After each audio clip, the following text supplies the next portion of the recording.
হরে Krishna. So আমরা শ্রীমদ্ ভগবদ গীতা যথাযথ থেকে আলোচনা করছিলাম প্রথম অধ্যায়।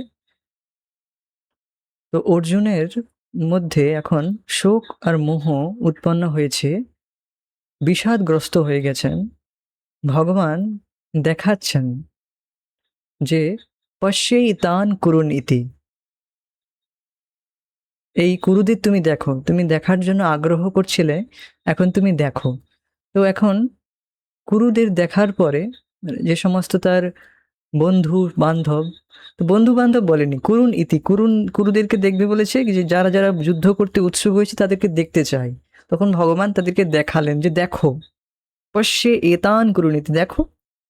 তো ভগবান দেখাচ্ছেন এখন। তো তিনি দেখাচ্ছেন কিভাবে দেখাচ্ছেন, সঞ্জয় আলোচনা বলছিলেন যে তিনি সব দেখলেন যে তার সর্বান বন্ধুন অবস্থিতান, যে সমস্ত বন্ধু অবস্থিত রয়েছে, সমস্ত সম্বন্ধীরা অবস্থিত রয়েছে। সম্বন্ধী মানে আত্মীয় পরিজন, কুটুম্ব, জ্ঞাতি, ভ্রাতা, ভাই সব অবস্থিত রয়েছে। সেইভাবে তিনি দেখলেন। তো এইবার দেখার পরে তার মধ্যে প্রচণ্ড কৃপা তার হৃদয়ে ভরে গেল, তার মধ্যে প্রকাশিত হলো। পরয়া কৃপয়া পরয়াবিষ্ট, অত্যন্ত কৃপায় তিনি ভরে গেলেন। শত্রুপক্ষের পক্ষে সাথে সাথে নিজের সৈন্যদের পক্ষে তো কৃপা ছিলই, অপরেয়াবিষ্ট অপর পক্ষ অর্থাৎ বিপক্ষের দিকেও সেই কৃপা বন্টিত হলো। তো সেই কৃপা অত্যধিক পরা কৃপা, অতিশয় কৃপা অর্থাৎ দয়া যুক্ত হয়ে তিনি বিষাদগ্রস্ত হয়ে কিছু কথা বললেন। তো তা আমরা গত ক্লাসে আলোচনা করেছি 28 নম্বর শ্লোকে। अर्जुन उवाच दृष्ट्वेमं सजनं कृष्ण युयुत्सुं समुपस्थितं सीदन्ति मम गात्राणि मुखं च परिशुष्यति। তো অর্জুনের এই কৃপয়া পরয়াবিষ্ট হয়ে তিনি বিষিদন ইদম অব্রবীত, বিষাদগ্রস্ত হয়ে এইভাবে তিনি এবার বলতে লাগলেন। কি বলতে লাগলেন তা আমরা এবার শুনতে থাকবো। তো গত ক্লাসে আমরা যেটা শুনেছি সেটা এবার থেকে শুরু হয়ে গেল, যে তিনি কারণ দেখাচ্ছেন, যে বিষাদগ্রস্ত হয়ে গেছেন, মানে বুঝতে হবে যে অলরেডি মোহ উৎপন্ন হয়েছে তার মধ্যে, স্নেহ মমতা জাগৃত হয়ে গিয়েছে, যে এদের সাথে আমাকে যুদ্ধ করতে হবে। তো তার মধ্যে অলরেডি সেই বিষাদ উৎপন্ন হয়ে গিয়েছে। তো এখন আমরা প্রথম কারণ যুদ্ধ না করার, তা এই 28 নম্বর শ্লোক থেকে শুরু হয়ে গিয়েছে, যে তিনি কৃপায় আবিষ্ট হয়ে গেলেন, কৃপায় অভিভূত হলেন শত্রুপক্ষের দিকে। তো এই জন্য তিনি বলছেন যে আমি আমার স্বজন কৃপায় ভরে গিয়ে তিনি বলছেন যে এরা সব আমার আত্মীয় স্বজন, বন্ধু বান্ধব, এদেরকে কিভাবে আমি, এদের উপর কিভাবে আমি তীর নিক্ষেপ করতে পারি। সো ফার্স্ট রিজন, প্রথম হচ্ছে যে, তো প্রথম কারণটা দর্শাচ্ছে, দেখানো হচ্ছে 28 থেকে 30 নম্বর শ্লোক পর্যন্ত, আত্মীয় স্বজনের প্রতি করুণা এবং তার ফলে প্রকাশিত শারীরিক লক্ষণ সমূহ। তো এই যে আমরা শুনছি, এই যে শারীরিক লক্ষণ, সিদন্তিম দৃষ্টুইমম সজনম কৃষ্ণ দৃষ্টুয়া ইমম, এই সব স্বজন, আত্মীয় বন্ধু বান্ধব সহিত যারা ভাই, জ্ঞাতি, ভ্রাতা, তারা সব স্বজন, এই স্বজন শব্দের দ্বারা এই সবাইকে উল্লেখ করা হচ্ছে। তো এদেরকে দেখে হে কৃষ্ণ, যুযুৎসুম, এরা সব যুদ্ধে ইচ্ছুক, যুদ্ধই করিবে, সমুপস্থিত, খুব ভালোভাবে উপস্থিত হয়েছে যুদ্ধ করার জন্য। তো দৃষ্ট, তা দেখে এইবার তিনি দেখলেন, এটা তো দেখছেন, তো দেখার কাজটা হয়েছে অলরেডি, এখানে আবার বলছেন যে, পুনরায় বলছেন যে এরা সব যুদ্ধ করতেই উৎসুক হয়েছে, যুদ্ধ করতেই উপস্থিত হয়েছে, কেউ সন্ধি করবে না। তো তিনি অত্যধিক করুণায় ভরে গেলেন, সে করুণায় ভরে যাওয়ার জন্য বিষাদগ্রস্ত হয়ে গেলেন। তো বিষাদগ্রস্ত হয়ে যাওয়ার জন্য তার শরীরের মধ্যে লক্ষণ প্রস্তুত হবে। কি কি লক্ষণ প্রস্তুত হবে তা আমরা দেখতে থাকবো। তো গত শ্লোকে আমরা যে গত ক্লাসে আলোচনা করেছিলাম, সেখানে আমরা দুটো লক্ষণ দেখতে পেয়েছি। সিদন্তি মম গাত্রাণি, সিদন্তি মানে সিদন্তি মানে হচ্ছে অবশ হয়ে যাওয়া, গাত্রাণী মানে হাত আর পা অবশ হয়ে গিয়েছে, আমার হাত পা অবশ হয়ে যাচ্ছে। সিদন্তি মম গাত্রাণী মুখম চ পরিশুষ্যতি, মুখও খুব ভালোভাবে শুকিয়ে যাচ্ছে, এমন শুকিয়ে যাচ্ছে পরিশ্রম করলে যেমন শুকিয়ে যায় তার থেকেও বেশি শুকিয়ে যাচ্ছে। পরিশুষ্যতি, অত্যধিক পরিশ্রম করলে মানুষের মুখ শুকিয়ে যায়, এটা সবার একটা এক্সপিরিয়েন্স রয়েছে, অনুভব রয়েছে। তো তার থেকেও বেশি আমার মুখ শুকিয়ে যাচ্ছে। যেমন আমি এখন কিছু একটু বলছি তো হালকা আমার মুখটা শুকিয়ে যাচ্ছে, তো আমি কিছুটা জলপান করি এই জন্য। কিন্তু এই শুকা থেকে এটা তো কিছুই নয়। কিন্তু যখন আমরা প্রচন্ড রোদে বা কখনো খুব এমন পরিস্থিতিতে পড়ে যাই যে অত্যধিক পরিশ্রম করতে আর জল পাই না, তখন সেখানে পানীয় জল পাওয়া যায় না, জল তো থাকে কিন্তু ড্রিঙ্কিং ওয়াটার থাকে না, তখন খুব মনে হয় যেন একটু যেন জল পেয়ে গেলে রিলিফ, মানে শান্তি অনুভব হয়। তো বলছে যে পরিশুষ্যতি কথার অর্থ বলছেন যে তার থেকেও বেশি আমার মুখ শুকিয়ে যাচ্ছে। তো এই যে করুণার লক্ষণ, অত্যধিক এই করুণার কথা আমরা আলোচনা করেছি, এটা হচ্ছে দিব্য করুণা। দিব্য করুণা, এই জাগতিক লোকের মধ্যে, হৃদয়ের মধ্যে এমন করুণা, এমন দয়া উৎপন্ন হয় না। তাও এইরকম শত্রুদের পক্ষে, শত্রুদের প্রতি কারোর করুণা উৎপন্ন হয়? হয় না। তো এখানে অর্জুনের দিব্য করুণা এটি প্রকৃতপক্ষে, তবুও এটি একটি ভগবান এটা একটি স্নেহ তার মনের মধ্যে জাগৃত করছেন। দেখুন, অর্জুন দুর্বল নয়, ইজ নট কাওয়ার্ড, কাওয়ার্ড নয় যে তিনি যুদ্ধ করবেন না, এই নয়, তিনি সমস্ত করতে সক্ষম। কিন্তু বিকজ কারণ তিনি একজন শুদ্ধ ভক্ত, তাই তিনি অতটা তার যে সেই আসক্তি নেই, তার যে সেই বিরক্তিটা ফলের প্রতি সেটা এখানে লক্ষ্য পাবে। কিন্তু সেটাকে সাথে সাথে অর্জুনকে মাধ্যম করে এখানে আমাদের দেখাচ্ছেন যে জগতের মানুষের আসক্তি। অর্জুন শুদ্ধ ভক্ত, তার আসক্তি নেই, কিন্তু তবু তাকে আসক্ত দেখানো হচ্ছে যে তিনি আত্মীয় স্বজনদের প্রতি আসক্ত হয়ে যাচ্ছেন। সেটা আমাদের বুঝতে হবে। অর্জুন শুদ্ধ ভক্ত, তার মধ্যে এইরকম আসক্তি জাগৃত হয় না। তবু ঋষিকেশ সামনের পাশে রয়েছে। জগতের মোহকে দূর করতে হবে। জগতের মানুষ আসক্ত হয়ে রয়েছে পরিবারের প্রতি, পরিবার আত্মীয় স্বজনের প্রতি এত আসক্ত। এই স্বজনাক্ষ দস্যু আমরা আলোচনা করেছি গত ক্লাসে, যে স্বজনের নামে সব দস্যু রয়েছে আমাদের। প্রকৃতপক্ষে স্বজন কেউ নয়। প্রকৃতপক্ষে স্বজন আমরা ব্লাড রিলেশনে দেখি, স্বজন একমাত্র ভগবান। কিন্তু দেখতে গেলে সেই ভগবানের রেসপেক্টে আমাদেরকে সকলকে দেখতে হবে, পরিপ্রেক্ষিতে যে সবাই ভগবানের অংশ, কেউ উঁচু নয় কেউ নিচু নয়, তাই মানে সবাইকে যথাযথ স্থানে তাকে সম্মান প্রদর্শন করতে হবে। কিন্তু আমরা কি করি যে এ আমার, সে আমার, এ পরের। তো এটা হচ্ছে যে দেহাত্ম বুদ্ধি, যে আমার সাথে যার ব্লাড রিলেশন রয়েছে বা আমার শরীরের সাথে যার সম্বন্ধ রয়েছে, তো কুটুম্ব আদি, তাদেরই আমি ভরণ পোষণ করব। আর যে বাদ বাকি পৃথিবীর লোক মরু বাঁচুক, তাতে আমার কিছু যায় আসে না। এই তো হয় মানুষের। কিন্তু এটাকে বলা হয় আসক্তি। এই আসক্তিকে নষ্ট করার জন্য ভগবান শ্রীকৃষ্ণ অর্জুনকে তথাকথিতভাবে আসক্ত দেখাচ্ছেন। এখানে তার মোহ জাগৃত করেছেন, যে তিনি মোহে জাগৃত হয়েছেন, যে সব স্বজন, আমার সব স্বজন রয়েছে, এরা সব যুদ্ধ করতে উৎসুক হয়েছে, এরা সব মৃত্যু লাভ করবে, এরা সব নিজেদের মধ্যে যুদ্ধ করে মারা যাবে। তো এই যুদ্ধ করে কি প্রয়োজন? তাহলে আমি যদি যুদ্ধ না করি তাহলেই ভালো হয়, তাহলে এই সমস্ত ঝামেলা সব মিটে যাবে, আর কিছু যুদ্ধই হবে না, আর কেউ মরবে না। আমার মরে যাওয়া তো তাতে কিছু যায় আসে না, আমি মরে যাই তাতে কোনো অসুবিধা নয়। ক্ষত্রিয় স্পিরিট হচ্ছে যে তারা মৃত্যু লাভ করুক, কোনো ব্যাপার নয়। কিন্তু এখানে যেহেতু অর্জুন শুদ্ধ ভক্ত, তাই তার এই গুণটি এক্সট্রা, যে তিনি অপরের মৃত্যু দেখে তিনি কৃপায় ভরে যাচ্ছেন, যে অপররা তারা সব মৃত্যু প্রাপ্ত হবে, তাহলে আমি এত ভোগ ঐশ্বর্য লাভ করলাম, যদিও জিতেও যাই তবু কি হবে? কিছু লাভ হবে তাতেও তো আমার কিছু লাভ হবে না। এরা সব যদি মারা যায়, তাহলে আমি কাদের সাথে উপভোগ করবো? এটা হচ্ছে যে অজ্ঞান, যে আমি কাদের সাথে উপভোগ করব, কাদেরকে দেখাবো, কাদের সাথে শো অফ করব। বেসিক্যালি আমরা এই যে আম, আহ, কিছু ধন উপার্জন করতে চাই, সেটা কেবল সমাজের মধ্যে নিজেকে প্রতিষ্ঠা করার এই বাঞ্ছা থেকে, যে আমি দেখাতে চাই যে হ্যাঁ আমিও কিছু করেছি।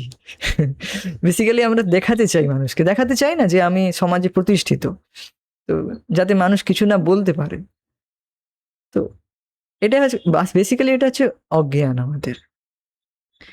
ঠিক আছে, ব্যক্তি তার কর্তব্য কর্ম করুক, কিন্তু এই শো অফ করার জন্য কিছু করা উচিত নয়। কিন্তু বেশিরভাগ মানুষ দেখবেন সব এই অজ্ঞানে বশীভূত থাকে, যে শো অফ করার জন্য, মানে দেখানোর জন্যই সে কিছু আহ, কিছু প্রাপ্ত করতে চায়, কিছু লাভ করতে চায়, কিছু বড় কিছু লাভ করতে চায়। আইআইটি বলুক বা কিছু বড় কিছু স্থান লাভ করতে, বড় পদ লাভ করতে চায় বেসিক্যালি, বা জাস্ট শো অফ করার জন্য, দেখানোর জন্য যে আমি তাহলে কাদের সাথে উপভোগ করবো। তো এটাই অজ্ঞান অর্জুনের এখানে, সেটা তিনি দেখাচ্ছেন। তো যাই হোক, আমরা 3টে শ্লোকের মধ্যে আজ দেখছি যে অর্জুনের যে কৃপা, এই যে করুণায় ভরে গিয়েছেন, যার ফলে তিনি বিষাদগ্রস্ত হয়ে যাচ্ছেন। তো সেটি আমরা 3টি শ্লোকে দেখব, 28 থেকে 30 পর্যন্ত। আর তার ফলে যে যে শারীরিক লক্ষণগুলো দেখা যাচ্ছিল, সেগুলো আমরা দেখছি।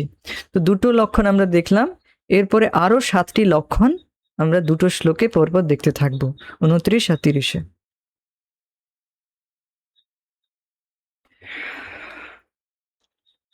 ওকে।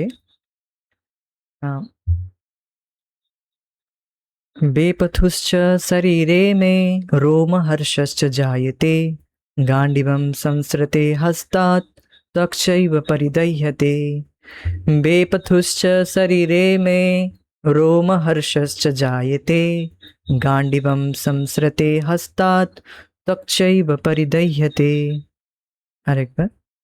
बेपथुश्च शरीरे मे रोमहर्षश्च जायते, गाण्डिवं संसृते हस्तात् त्वक्चैव परिदह्यते। অনুবাদ: আমার সর্ব শরীর কম্পিত ও রোমাঞ্চিত হচ্ছে, আমার হাত থেকে গান্ডিব খসে পড়ছে, ত্বক জ্বলে যাচ্ছে। তো দেখুন, করুণায় কৃপয়া যে পরয়া বিষ্ণু, তিনি করুণায় যে তার হৃদয়ে ভরে গিয়ে তিনি বিষাদগ্রস্ত হয়ে গিয়েছেন, তারই একটি প্রভাব, তারই যে অপর প্রভাবগুলো এখানে দেখা যাচ্ছে। কি কি? সো মে শরীরে, আমার শরীরে, আমার দেহে বেপথু, বেপথু মানে হচ্ছে কম্পন, পুরো শরীর কাঁপছে এখানে। তো এখনো আমরা শুনেছি পূর্ববর্তী শ্লোকে, গত শ্লোকে 28 নম্বর শ্লোকে, যে সিদন্তি মম গাত্রাণি, তো সেখানেও সিদন্তি আছে। সেখানে সিদন্তি মানে কাঁপছে, কিন্তু হাত পা কাঁপছে বা হাত পা অবশ হয়ে যাচ্ছে। কিন্তু এখন বলছেন যে পুরো শরীর আমার কাঁপছে, পুরো শরীর কাঁপছে। হ্যাঁ। তো এই কম্পন আপনি কিছুটা এই জগতে দেখতে পারেন, যখন খুব ভয় উৎপন্ন হয়, অত্যধিক ভয় উৎপন্ন হয়, যে সেটা আপনি এক্সাম দেওয়া থেকে শুরু করা যাক, বা অন্য কিছু বিষয়ে লাভ করার থেকে শুরু করা যাক, বা হঠাৎ কোনো হঠাৎ করে কোনো লস হওয়া, ইমিডিয়েট কোনো ক্ষতি, তখনও মানুষের হাত পা কাঁপতে থাকে। এটা আমাদের যেটা অনুভব, যেটা আমার প্র্যাকটিক্যাল অনুভব, মানে এখন আমার এটা অনুভব হয়েছিল যে হাত পা কেঁপেছিল, সেটা হচ্ছে যে আমার এক্সাম দিতে গিয়ে, পরীক্ষা দিতে গিয়েই এটা হয়েছিল। আমি কোনো মহান ব্যক্তি নয়, সাধারণ মানুষ আমি, তো আমার হাত পা কেঁপেছিল। তো হ্যাঁ, এটাও হয়েছিল। তো আপনি দেখবেন কোনো এক্সাম দিতে গিয়ে, সেটা মূলত ফাইনাল এক্সাম হলে, আর যদি এমন প্রশ্ন চলে আসে, তো আমার এখানে খুব ক্লিয়ার মনে আসছে যে ম্যাথমেটিক্স এক্সাম ছিল, গণিতের পরীক্ষা ছিল। তো এমন এক্সাম পেপার চলে আসছে, আমার তো কিছুই কিছুই আসছে না। সবকিছু লাগছে যেন সবকিছু ভুলেই যাচ্ছি, সব সমীকরণ কি ছিল সব ভুলে যাচ্ছি, কার পর কি স্টেপ ছিল সব ভুলে যাচ্ছি। তখন আমার হাত পা কাঁপতে থাকে। তো কিছুটা এখানে এই যে এখানে বলা হচ্ছে এখানে মানে যে লক্ষণগুলো এগুলো ভয়ের কারণে উৎপন্ন হচ্ছে যে এরা সব বেকার মারা যাবে। তো নিজেকে ভীষণ অনুতাপ তার মনের মধ্যে উৎপন্ন হচ্ছে। অনুতাপ করছেন যে সবাই মারা যাবে, তো ভয় হচ্ছে তার মধ্যে, ভীষণ ভয় হচ্ছে। তো এই ভয়ের কারণে তার এই কম্পন উৎপন্ন হচ্ছে। এখানে যে ভয়, এখানে যে কম্পন তা ভয়ের কারণে উৎপন্ন হচ্ছে। এটা হচ্ছে জাগতিক জড় কম্পন। সো কিছুটা বুঝতে পেরেছেন যে ভয় হলে খুব কম্পন হয়, বা ট্রেন ছেড়ে যাওয়ার ভয় থাকে, অনেক সময় ট্রেন ধরার ভয় থাকে যে ট্রেনটা যেন ছেড়ে না যায়। টাইম কোনো কারণে যদি একটু দেরিও হয়ে যায় তখন ভয় হার্টবিট ফাস্ট হতে থাকে যে ছেড়ে গেল নাকি বা কিছু এইরকম। বা হঠাৎ করে কারোর কোনো আত্মীয় পরিজনের দেহা ছেড়ে গেল, তার মৃত্যু হয়ে গেল হঠাৎ করে, খুব আসক্তি তার প্রতি, বা ছেড়ে যাবে এরকম অবস্থা রয়েছে, ছেড়ে যায় করছে, বাস মৃত্যু হবে হবে এরকম করছে, তখনও মানুষ ভয়ে কাঁপতে থাকে যে এবার কি হবে, কি হবে। বেসিক্যালি কি হবে এরকম করতে থাকে মানুষ, তখন কাঁপতে থাকে না, কম্পন উৎপন্ন হয়, পুরো দেহেতে কম্পন উৎপন্ন হয়। তো বেপথু শরীরে তার কম্পন উৎপন্ন হলো আর কি রোমহর্ষ। রোমহর্ষ মানে লোম খাড়া হয়ে যাওয়া। লোম খাড়া হয়ে যাওয়ার খুব জলজ্যান্ত উদাহরণ দেখবেন শীতকালে খুব হয়। শীতকালে খুব হয়। হঠাৎ স্নান করে এলেন, তারপর খুব ঠান্ডা লাগছে, রোম খাড়া হয়ে যায়। ভয়ে এখানে যে রোম খাড়া হওয়ার কথা বলা হয়েছে সেটি ভয়ের কারণে উৎপন্ন হচ্ছে। অত্যধিক ভয় হলেও তখনও রোম খাড়া হয়ে যায়, এগুলো সব লক্ষণ দেখা যায়। হাত পা কাঁপতে থাকে, সো এগুলো হয়।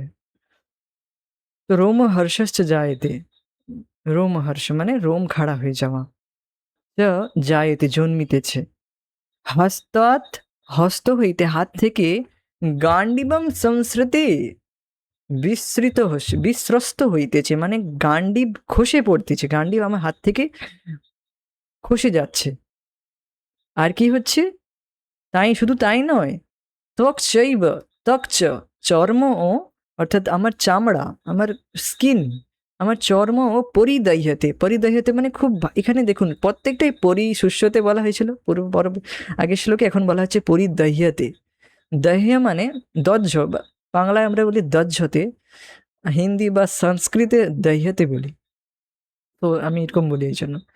পরিদহ্যতে মানে দগ্ধ হইতেছে, খুব ভালোভাবে জ্বলছে আমার চামড়া, আমার গা জ্বলছে।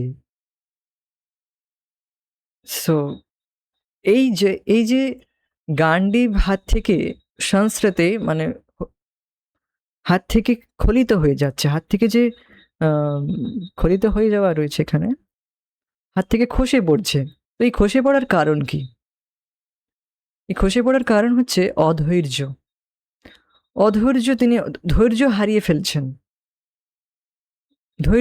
ফেলছেন, যে এবার এইবার আমি আর যুদ্ধ করতে সক্ষম নই, আর যুদ্ধ করে কি হবে।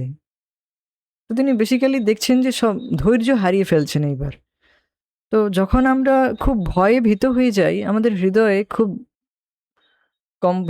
খুব কষ্ট পাই, বা খুব ভয় উৎপন্ন হয়, তখন ব্যক্তি কাজ করতে অক্ষম হয়ে যায়। হাত থেকে তখন ঠিকঠাক পেনও চলে না। তো এটা খুব ইমিডিয়েট রিয়েকশন হয় যখন হৃদয়ে খুব ভয় উৎপন্ন হয়। তো তার জন্য তিনি এইরকম সব প্রভাবগুলো দেখা যাচ্ছে।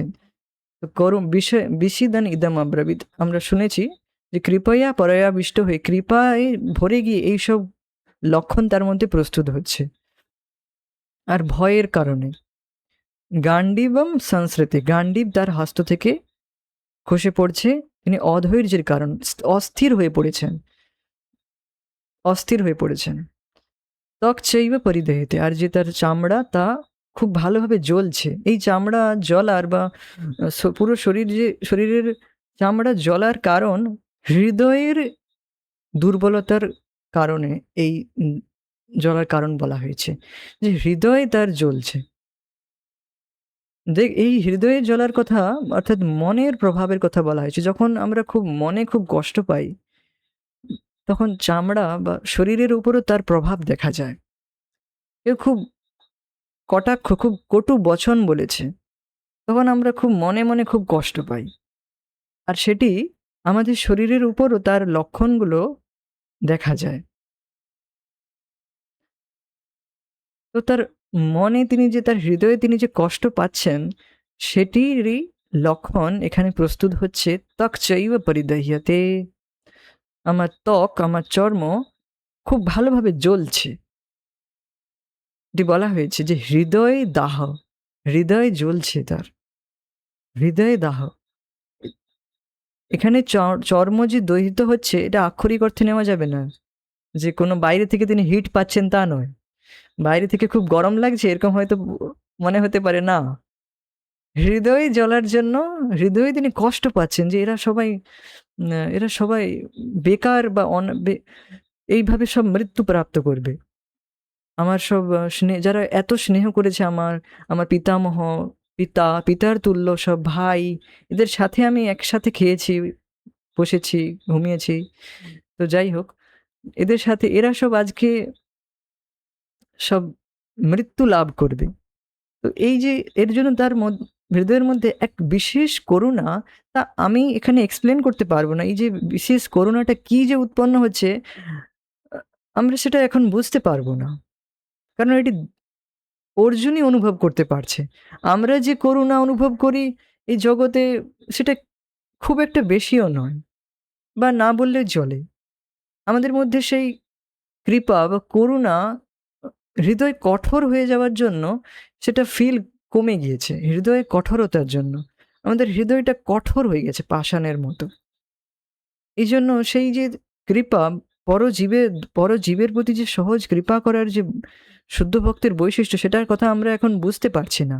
আমরা কেবল এই জাগতিক দৃষ্টি থেকে বুঝতে পারবো যে এই জগতে আমাদের কিছু কেউ হৃদয়ে খুব কষ্ট দিলে, খুব ভালো ব্যবহার করছে, হঠাৎ করে খুব খারাপ ব্যবহার করে ফেললো, খুব খারাপ কথা বললো, তার দ্বারা খুব কষ্ট পাই, আমরা ব্যথা পাই। অনেক বছর ধরে আপনার সাথে ভালো ব্যবহার করেছে, হঠাৎ করে পুরো ব্যক্তি চেঞ্জ হয়ে যায়। হ্যাঁ কি না? এরকম হয়। এই জগতে, এই জড় জগতের মানুষ হয় এইভাবে। তো তখন আমরা হৃদয়ে খুব কষ্ট পাই যে কিভাবে সম্ভব হলো? কিভাবে এটি সম্ভব হলো? যে ব্যক্তি এত সুন্দর, এত ভালো ছিল, হঠাৎ করে কিভাবে এত পরিবর্তন হয়ে গেল? তো তখন হৃদয়ে কষ্ট পাই, আর তা আমাদের শরীরের উপরে প্রভাব পড়ে। তো কিছুটা আমরা বুঝতে পারবো, পুরোপুরি বুঝতে না পারলেও। তো যদিও এই যে লক্ষণগুলো, এগুলো জাগতিক লক্ষণ, কিন্তু অর্জুনের মধ্যে সেই ক্যাপাবিলিটি ছিল হুম, আধ্যাত্মিক লক্ষণ প্রকট করার। কিন্তু এখানে যে লক্ষণগুলো প্রকট হচ্ছে সেটা জাগতিক কারণে। সেখানে এটা তার স্নেহ, মোহ, বিষাদগ্রস্ত হয়েছেন। আত্মীয় স্বজনদের প্রতি তার স্নেহ জাগৃত হয়েছে যে আমার আত্মীয় স্বজন সব, স্বজন সর্বান বন্ধুন অবস্থিতান, সব বন্ধু অবস্থিত রয়েছে, স্বজন। So, এই জন্য। ওকে, শ্লোক দেখুন। বেপথু চ শরীরে মে, মে শরীরে, আমার শরীরে বেপথু চ, কম্প উৎপন্ন হচ্ছে, রোমহর্ষ চ জায়তে, রোমহর্ষ উৎপন্ন হচ্ছে, মানে রোমাঞ্চ হচ্ছে, পুলক হচ্ছে, আমার রোম খাড়া হয়ে যাচ্ছে সারা শরীরে।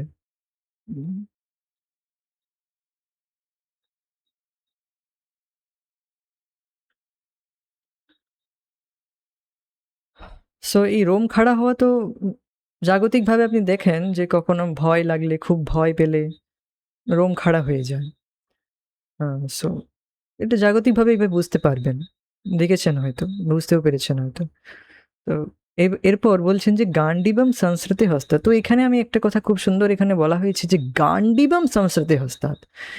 আমাদের না হলে কলম হাত থেকে খসে পড়ে যায় পরীক্ষায় যদি কোনো হঠাৎ খুব কঠিন প্রশ্ন চলে আসলে, কিন্তু অর্জুনের হাত থেকে গান্ডিব খসে পড়ছে। অর্জুনের মতো মহাযোদ্ধা, যিনি কিনা আহ, আমরা শুনেছি যে খাণ্ডব দাহনকালে, খাণ্ডব বহন যখন দাহ করা হচ্ছিল, তখন অর্জুন একাই সমস্ত দেবতা, যক্ষ রাক্ষস সবাইকে একাই হারিয়ে দিয়েছে, ইন্দ্র পর্যন্তকে গান্ডীব ধনুষ দিয়ে। শিবজিকে হারিয়েছেন। আর নিবাট কবচ, স্বর্গে গিয়ে সেখানেও নিবাট কবচের সাথে যুদ্ধ করে এই গান্ডীব ধনুষের দিয়ে যুদ্ধ করেছেন। তো সেই গান্ডীব ধনুষ অর্জুনের হাত থেকে খসে পড়ছে। অর্জুন কি দুর্বল হয়ে গেল নাকি? তো এটা এই যে দুর্বলতা, এটা বেসিক্যালি তার শারীরিক দুর্বলতা নয়, হৃদয় তার দুর্বল হয়ে গিয়েছে। হৃদয়ের দিকে তিনি দুর্বল হয়ে গেছেন বিশেষ করুণায়, কৃপায় ভরে যাওয়ার জন্য। তিনি অধৈর্যশীল হয়ে গিয়েছেন, আর তার ধৈর্য নেই, অস্থির হয়ে পড়ছেন। অস্থির হলে মানুষ কি করে? সবকিছু ছেড়ে, আমার দ্বারা কিচ্ছু হবে না, সব ফেলে দিই, আমি কিছু করবো না, আমি চুপচাপ বসে যাই। তখন আর কিছু করতে ইচ্ছে হয় না, না কিছু করতে, না কিছু শুনতে। তখন মানুষ চুপচাপ বসে থাকে, কিছুই করে না, আর চিন্তা করতে থাকে। সো দেখেন, এইভাবে জগতে দেখবেন অস্থির হয়ে যায় মানুষ যখন, তখন আর সে কিছু করতে পারে না বেসিক্যালি। ত্বক চৈব পরিদহ্যতে। আর এই যে ত্বক মানে তার শরীর যে জ্বলছে, তার কারণ হচ্ছে যে হৃদয়, তার হৃদয়ে খুব জ্বলছে। হৃদয়ে জ্বলার জন্য হৃদয় থেকে তাপ উৎপন্ন হচ্ছে। হৃদয়ে সেই তাপ তা তার শরীরকে দগ্ধ করছে, এটাই বলা হয়েছে ত্বক চৈব পরিদহ্যতে। ওকে, ওকে, গীতাভূষণ টিকা। বেপথু অর্থাৎ কম্প, রোমহর্ষ মানে পুলক বা রোমাঞ্চ, হস্ত হইতে গান্ডীব স্খলন দ্বারা অধৈর্যকেই বোঝানো হচ্ছে। তিনি অধৈর্যশীল হয়ে গিয়েছেন, আর ধৈর্য নেই। দেখবেন ভগবান শ্রীকৃষ্ণ এই যে রিজনগুলো বলছেন, এর সব খণ্ডন করবেন পরবর্তী শ্লোকগুলোতে, মানে দ্বিতীয় অধ্যায় থেকে, যে না, তোমার এগুলো ভুল ধারণা। তো তিনি তারপর ভগবদ্গীতার জ্ঞান দেবেন। এটা একটা প্ল্যাটফর্ম তৈরি হচ্ছে। তো সেখানে ভগবান বলবেন যে ধৈর্যশীল হওয়া মানে প্রকৃতপক্ষে বুদ্ধিমান ব্যক্তি ধৈর্যশীল হতে পারে। ধীর ধীর পুরুষ সেই যে প্রকৃত বুদ্ধিমান, যে সেখানে আত্মার জ্ঞান দেবেন, যে এর থেকে অনেক উচ্চতর জ্ঞান প্রদান করবেন। এখানে অর্জুন যে রিজনগুলো দাঁড় করাবেন, সেগুলো তিনি সমস্ত একটার পর একটা তিনি খণ্ডন করতে থাকবেন। সো এখানে আমরা রিজন দেখতেছি, তিনি কারণ দর্শাচ্ছেন যে সব আত্মীয় বন্ধু সব দাঁড়িয়ে রয়েছে, এদের সাথে আমার এরা সব স্বজন, আমার আত্মীয় পরিজন। তো এদের দেখে আমার ভীষণ ভীষণ বিষাদগ্রস্ত, আমি ভীষণ বিষাদগ্রস্ত। এই জন্য আমি যুদ্ধ করতে পারবো না। এটাই কারণ। আমরা যখন পরীক্ষায়, বেসিক্যালি আমি বলবো, অন্যদের কথা জানি না আমি, অ্যাটলিস্ট আমার ক্ষেত্রে এটা হয়েছিল, একবারই হয়েছিল, আমার এখনো খুব স্পষ্ট মনে আছে যে আমি পুরো ডিসেবল হয়ে গেছিলাম, আমি সেদিন আর পরীক্ষাই দেইনি। তো এটা খুব গর্ব করে বলার কিছু নেই, তাও আমি একটা উদাহরণ দেখছি, আমি নিজে দেখতে পাচ্ছি যে আমি সেদিন আর পরীক্ষাই দেইনি। বলছি আমার দ্বারা আর আজকে হবে না, আমার দ্বারা আর পেন চলছে না। আমি সেই পরীক্ষা আবার পরে দিয়েছি, আবার দিতে পেরেছি, পরে দিয়েছি, যে না এখন আমার দ্বারা হবে না, আমি পুরোপুরি ডিসফাংশন হয়ে গিয়েছি, এখন আমার দ্বারা আর হবে না। তো আমি জাস্ট বন্ধ করে দিয়েছিলাম, সেই দিন আর দেইনি আমি। বেসিক্যালি তিনি বলছেন যে এগুলোর দ্বারা কি দেখাচ্ছেন, যে আমি ডিসফাংশন হয়ে গেছি, আমি আর যুদ্ধ করতে পারবো না, আমি আর কিছু করতে পারছি না। সো এগুলো রিজন দেখাচ্ছেন, এগুলো আমার শরীরে দেখো আমার কি কি হচ্ছে, আমি আর যুদ্ধ করব না। পুলক বা রোমাঞ্চ, অধৈর্যশীল হয়ে গেছি, আমার আর ধৈর্য নেই, আমার আর যুদ্ধ করার আর ধৈর্য নেই, আমি আর যুদ্ধ করব না। তো তিনি ধৈর্য হারিয়ে ফেলছেন। আহ, তিনি, তো এই জগতের মানুষ দেখবেন চট করে অধৈর্যশীল হয়ে যায়, তাদের ধৈর্য থাকে না, অস্থির হয়ে পড়েন। তো এই অস্থিরতা মূলত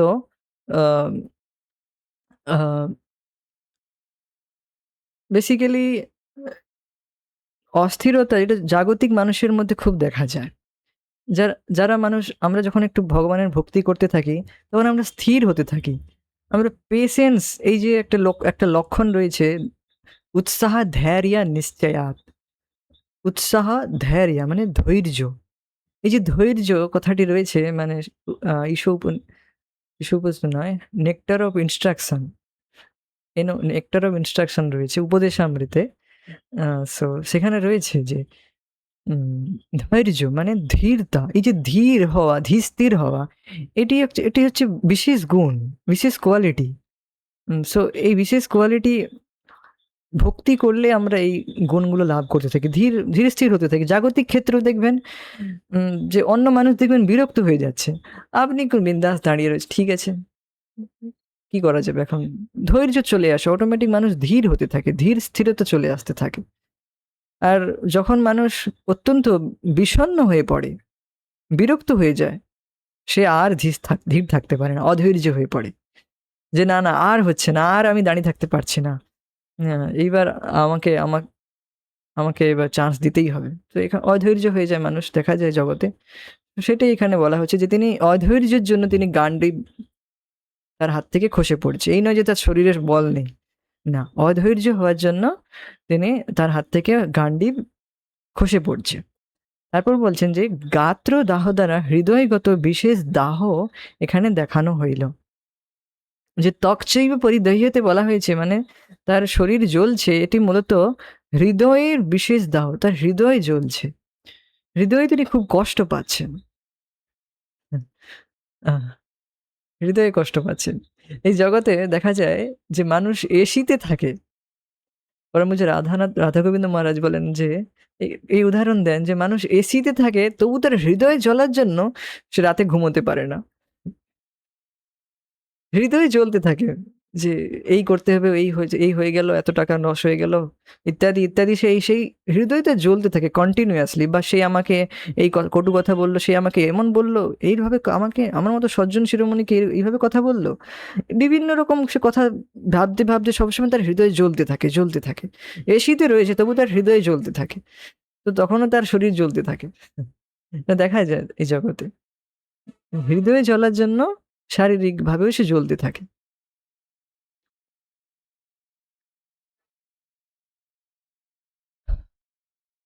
তাৎপর্য শিল প্রভুপাদের দ্বারা শরীরে কম্পন দেখা দেবার দুটি কারণ আছে, রোমাঞ্চ হবার দুটি কারণ আছে। তার একটি হয় চিন্ময় আনন্দের অনুভূতি থেকে এবং অন্যটি প্রচণ্ড জড়জাগতিক ভয় থেকে। অপ্রাকৃত অনুভূতি হলে কোনো ভয় থাকে না, এক্ষেত্রে অর্জুনের লক্ষণগুলি জড়জাগতিক ভয়ের ফলে, অর্থাৎ প্রাণহানির আশঙ্কার কারণে প্রকাশ পেয়েছিল। তো এখানে শিল প্রভুপাদজি বলছেন যে যে শারীরিক কম্পন আর এই যে রোম খাড়া হয়ে যাওয়া, এটা অষ্টসাত্ত্বিক বিকার প্রকৃতপক্ষে। এক তো হয় অষ্টসাত্ত্বিক বিকারের কারণে, আর দ্বিতীয়ত হয় জাগতিক অত্যধিক আসক্তির জন্য। অত্যধিক আসক্তির জন্য ভয় হয় যে এই জিনিসটি আমার ছেড়ে যাবে, এই বস্তুটি আমার কাছ থেকে চলে যাবে, বা এই ব্যক্তি আমার কাছ থেকে চলে যাবে। অত্যধিক জগতের প্রতি আসক্ত হয় না মানুষ, পুত্র পরিজন সংসারের প্রতি অত্যধিক আসক্তি থাকে। সো হি বেসিক্যালি ও সে জড়িয়ে ধরে থাকতে চায়, সবকিছুটাকে আঁকড়ে ধরে থাকতে চায়, ছেড়ে যেতে চায় না। অত্যধিক আসক্তি যত থাকে তার গ্রিপ তত বেশি হতে থাকে। তো তো এখানে যে কম্পন আর হর্ষ অর্থাৎ রোমাঞ্চ, কম্পন আর পুলকিত হচ্ছেন তিনি, এটার কারণ হচ্ছে জড়জাগতিক ভয়। হুম। আর চিন্ময় স্তরের আনন্দে একটা রোমাঞ্চ হয় যখন মানুষ হরিনামে দিব্য সুখ লাভ করে। যারা শুদ্ধ ভক্ত, তারা এই রকম অষ্টসাত্ত্বিক বিকার তাদের মধ্যে লক্ষ্য করা যায়। আহ, তাদের মধ্যে লক্ষ্য করা যায়, তারা এইরকম লক্ষণ প্রস্তুত করেন। আহ, যেমন হরিদাস ঠাকুর, তিনি এই সমস্ত অষ্টসাত্ত্বিক বিকার প্রকাশ করতেন। সো একবার কি হয়েছে, হরিদাস ঠাকুর তিনি এরকম অষ্টসাত্ত্বিক বিকার প্রকাশ করছিলেন। তো তিনি দেখছেন যে তার দেখা দেখি আরেকটি ব্রাহ্মণ, সো সে দেখলো যে আচ্ছা এইভাবে অষ্টসাত্ত্বিক বিকার প্রকাশ করে খুব প্রশংসা পাচ্ছে, তো আমিও প্রকাশ করব। তো সে কি করলো, সেও এইভাবে গড়ালুট খেতে লাগলো, আর বিভিন্ন রকম বিকার প্রস্তুত করতে থাকলো, রোদন আদি ইত্যাদি সমস্ত রকম তিনি কৃত্রিম ভাবে প্রকাশ করতে থাকলো। আর কিছু মানুষ তা বুঝতে পেরে গেল, আচ্ছা, তখন লোক তো বুঝতে পেরে গেল যে এতে নাটক করছে, যে দে মার পিটাই তাকে, লাঠি দিয়ে খুব পিটানো হচ্ছে, এই তুই জানিস না আমি শুদ্ধ ভক্ত, আমাকে পিটানো হচ্ছে। তো তো এইরকম তো মানুষ কিছু রয়েছে যারা কৃত্রিমভাবে চিন্ময় এভাবে অষ্টসাত্ত্বিক বিকার প্রকাশ করার চেষ্টা করে। এমনকি বলা হয়েছে যে কি শরীরের রং পর্যন্ত পাল্টে ফেলে মানুষ। কৃত্রিমভাবে তারা এইভাবে অভ্যাস করে। তো এইভাবে কৃত্রিমভাবে সম্ভব নয়। এই যে অষ্টসাত্ত্বিক বিকার চিন্ময় আনন্দের প্রভাবেও অ আপনা থেকেই তাদের উদ্ভূত হয়। প্রকৃতপক্ষে যারা শুদ্ধ ভক্ত তাদের ক্ষেত্রে এইরকম চিন্ময় বিকার লক্ষ্য করা যায়। আর এই জড় জাগতিক ভয়ের কারণে আমাদের বেসিক্যালি রোমাঞ্চ আদি ইত্যাদি কখনো, কখনো শরীর কাঁপে। শীতের জন্য বা কখনো ভয় উৎপন্ন হলে তখন আমাদের এগুলো উৎপন্ন হয়। আমাদের অষ্টসাত্ত্বিক বিকার নয়। এগুলো তমোগুণ, রজোগুণের কারণেই বিকার উৎপন্ন হচ্ছে। তো বা কখনো, কখনো বিকার উৎপন্ন হলেও সেটা আমাদের মনে করা উচিত নয় যে এটা আমার অষ্টসাত্ত্বিক বিকার উৎপন্ন হচ্ছে। এখন তো অনর্থ নিবৃত্তিই হোক, তারপর অষ্টসাত্ত্বিক জপে ঘুম থেকে নিবৃত্তি হয়ে যাক, তারপর অষ্টসাত্ত্বিক বিকার আসবে। তো সো যাই হোক, এটা বলা হয়েছে। তারপর দেখুন এখানে যে বলা হয়েছে জড়জাগতিক ভয়ের ফলে অর্থাৎ প্রাণহানির আশঙ্কার কারণে প্রকাশ পেয়েছিল। তাহলে কি অর্জুন প্রাণহানির ভয়ে এইরকম জড়জাগতিক এরকম বিকার প্রস্তুত করছিলেন? না। কৃপয়া অপরয়াবিষ্ট। কৃপা অন্যদের পক্ষে অর্থাৎ বিপক্ষের প্রতি তার কৃপার উদয় হলো। অত্যধিক কৃপায় তিনি ভরে গেলেন বিপক্ষে দলের প্রতি, শত্রু পক্ষের বান্ধবদের প্রতি, যারা সব আমার স্বজন, আত্মীয়-স্বজন। তার নিজের প্রাণহানির আশঙ্কা নেই। ক্ষত্রিয়রা একটা বিষয় এখানে আলোচনা করতে চাই যে, যারা ব্রাহ্মণ হয় তারাও নির্ভীক হয়। কেন নির্ভীক? যে তারা তো জানে যে আমি আত্মা। ব্রাহ্মণ সে ব্রহ্মকে জানে, ভগবানকে জানে, আর সে নিজেকেও জানে যে আমি ভগবানের অংশ, আমার মৃত্যু হবে না। তো সেভাবেও সে ফিয়ারলেস হয়ে যায়, নির্ভীক হয়ে থাকে। আর যে ক্ষত্রিয় সে রজোগুণের দ্বারা প্রভাবিত হওয়ার জন্য তারাও নির্ভীক থাকে। তারা এই নিজে মৃত্যু ভয় নেই। দেখছেন না সব মদার্থে ত্যক্ত জীবিত সব মৃত্যু, এই যে দুর্যোধন আদি এরা সব ক্ষত্রিয়।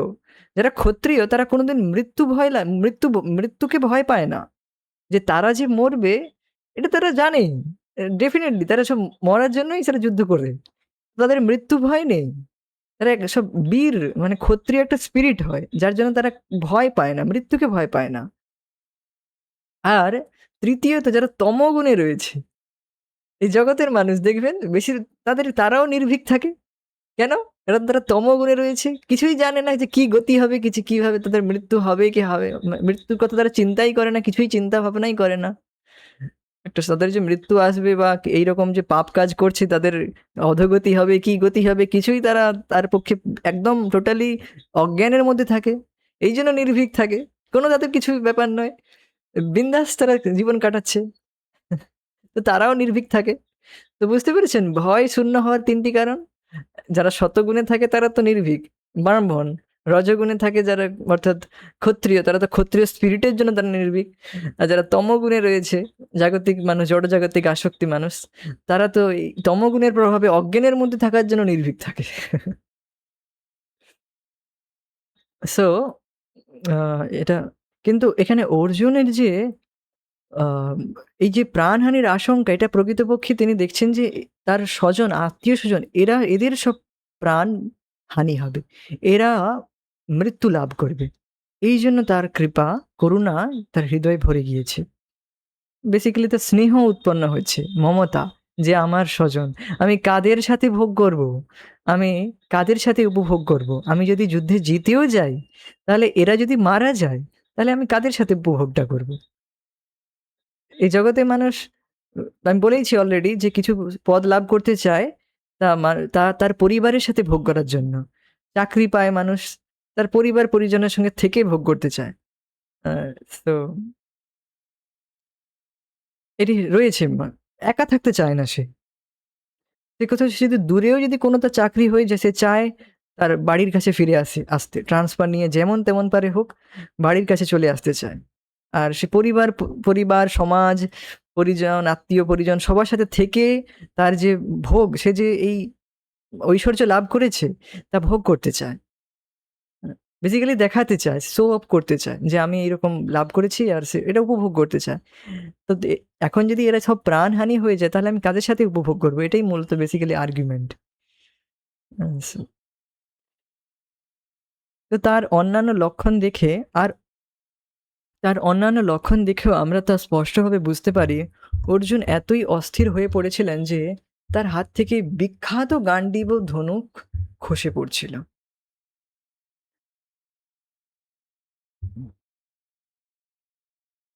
তো বিখ্যাত কেন বলা হয়েছে বুঝতে পেরেছেন আশা করি। উম, যেহেতু তার হৃদয় দগ্ধ হচ্ছিল তাই তার ত্বকও জ্বলে যাচ্ছিল। এই সমস্ত কিছুরই মূল কারণ হচ্ছে জীবন সম্বন্ধে জড়জাগতিক ধারণা। জীবন সম্বন্ধে জড়জাগতিক ধারণা মানে জড়জাগতিক আসক্তি। অত্যধিক আসক্তির জন্য মানুষ তার পুত্র পরিজনকে আঁকড়ে ধরে থাকতে চায়। উম, তাদের তাদেরকে আহ, তাদেরকে যেন ছেড়ে যেতে চায় না, বা তাদেরকে নিয়েই সবসময় থাকতে চায়। So, তাদের মৃত্যু ভয় থাকে সবসময় একটা। তো এটা আত্মজ্ঞান বিস্মৃতি হওয়ারই কারণ। যাই হোক, তো এরপরে আরো লক্ষণ প্রকাশ হচ্ছে। পরবর্তী শ্লোকে দেখা যাচ্ছে যে বলছেন অর্জুন আরো বলছেন যে ন চ স্বপ্নমে অবস্থাতুম ভ্রমতীব চ মে মনঃ নিমিত্তানি চ পশ্যামি বিপরীতানি কেশব।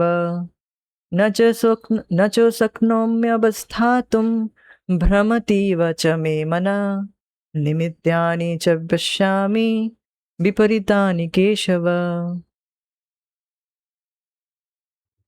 অনুবাদ: হে কেশব, আমি এখন আর স্থির থাকতে পারছি না। আমি আত্মবিস আত্মবিস্মৃত বিস্মৃত হচ্ছি এবং আমার চিত্ত উদ্ভ্রান্ত হচ্ছে। আমি কেবল অমঙ্গল সূচক লক্ষণসমূহ দর্শন করছি। কেশব: হে কেশব, হে কৃষ্ণ, তুমি তো কেশীর মতো অনেক বড় বড় দানবদেরকে হত্যা করে, তাদেরকে বধ করে, নট হত্যা করে, তাদেরকে বধ করে তুমি সবসময় ভক্তদের রক্ষা করেছ। তো এখন আমার মধ্যে যে এই আহ, শোক আর মোহ উৎপন্ন হচ্ছে, মোহ, এটিকে তুমি দূরীভূত করো, আর আমার বিষাদকে দূরীভূত করো হে কেশব। হ্যাঁ, আরো একটি খুব সুন্দর অর্থ নেওয়া হয়েছে কেশব। কেশব মানে কি বুঝতে পারছেন? কেশ, কেশ মানে কি? চুল। সো কেশব মানে যিনি যিনি যে কৃষ্ণ, অর্থাৎ যিনি তার প্রিয়ার কেশ বিন্যাস করেন, তিনি হচ্ছেন কেশব। বুঝতে পেরেছেন? মানে যিনি শ্রীমতী রাধা রানীর কেশ বিন্যাস করছেন, চুল বিন্যাস করছেন, চুল বেঁধে দিচ্ছেন বা বিন্যাস করছেন, তিনি হচ্ছেন কেশব। এটি অর্থ চক্রবর্তী পাদ নিয়েছেন, সেটা বিশ্বনাথ চক্রবর্তী পাদ। সেই কেশব, আমাকেও তুমি বিন্যস্ত করো। বিন্যস্ত করো মানে চুল বিখরে থাকলে বিন্যস্ত করে, নাকি না? তো সেটাকে তো ভগবান কৃষ্ণ তার প্রিয়া অর্থাৎ শ্রীমতী রাধা রানীর কেশ বিন্যাস করেন। তো আমাকেও তুমি বিন্যাস করো, আমিও বিখরে গিয়েছি, আমিও ছড়িয়ে যাচ্ছি, আমাকে তুমি সামলাও। বেসিক্যালি এটাই তিনি বলতে চাইছেন, Keshab. Hope you realise this meaning. Okay. অবস্থাতুম, অবস্থাতুম, না, না অবস্থাতুম, আর স্থির থাকতেও পারছি না আমি। অবস্থাতুম মানে স্থির থাকা, আর না চ, এই নাটা এর সাথেও লেগে যাবে। আর না, না তো আমি স্থির থাকতে পারছি, না শক্নোমি, শক্নোমি মানে এবেল টু, আর আমি সক্ষম হচ্ছি না, স্থির থাকতে সক্ষম হচ্ছি না, আর স্থির থাকতে পারছি না আমি। এরপরে দেখবেন অর্জুন বসে যাবেন রথে, হ্যাঁ, আর দাঁড়িয়ে থাকতে পারছেন না অর্জুন, বসে যাবেন, আমি আর কিছু করবো না, এই গান্ডি ফেলে দিলাম, বসে গেলাম, আমি আর যুদ্ধ করবো না।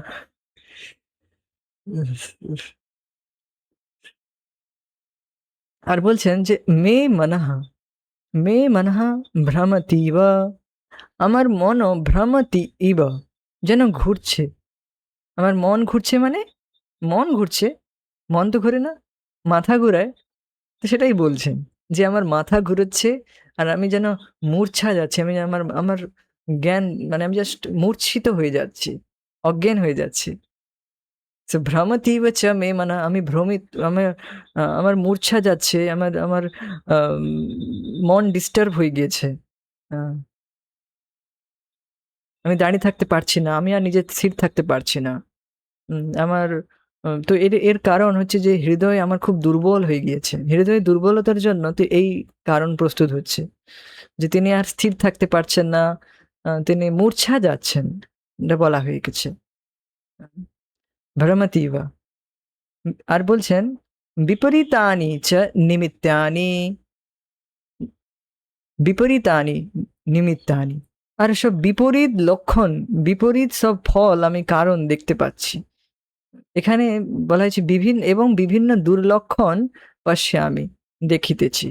তো বিপরীতানি নিমিত্তানি, এটা খুব সুন্দর বলা হয়েছে, দেখুন, বিপরীতানি নিমিত্তানি মানে, নিমিত্তানি মানে লক্ষণ, নিমিত্তানির প্রথম অর্থ হচ্ছে লক্ষণ, কিন্তু এই অর্থে এখানে নেই, এই অর্থে এখানে নেওয়া হয়নি।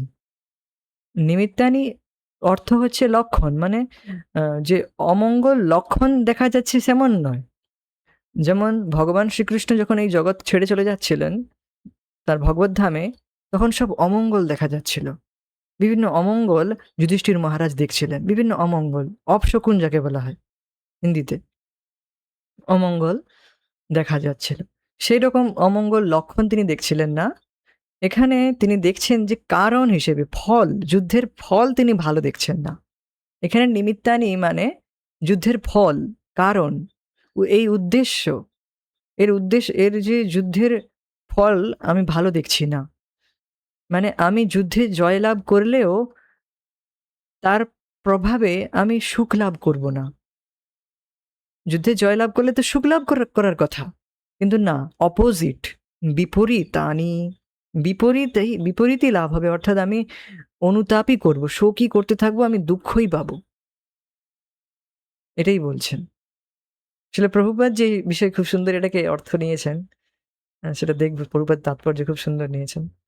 তো এখানে বুঝতে পেরেছেন যে নিমিত্তানি এটা মানে লক্ষণ নয়, ফল, ফলাভিসন্ধিতে এখানে ব্যবহৃত হয়েছে, যে যুদ্ধের ফল আমি ভালো দেখছি না, নাকি এই অর্থে নেবেন যে যুদ্ধের অমঙ্গল সূচক কোনো তিনি দেখছিলেন না, অমঙ্গল সূচক কিছু দেখছিলেন না, কিন্তু যুদ্ধের ফল খারাপ হবে এইটা তিনি দেখতে পাচ্ছেন, বিপরীত হবে, আমি যুদ্ধ জিতলেও এর ফল ভালো হবে না, এটাই বলছেন।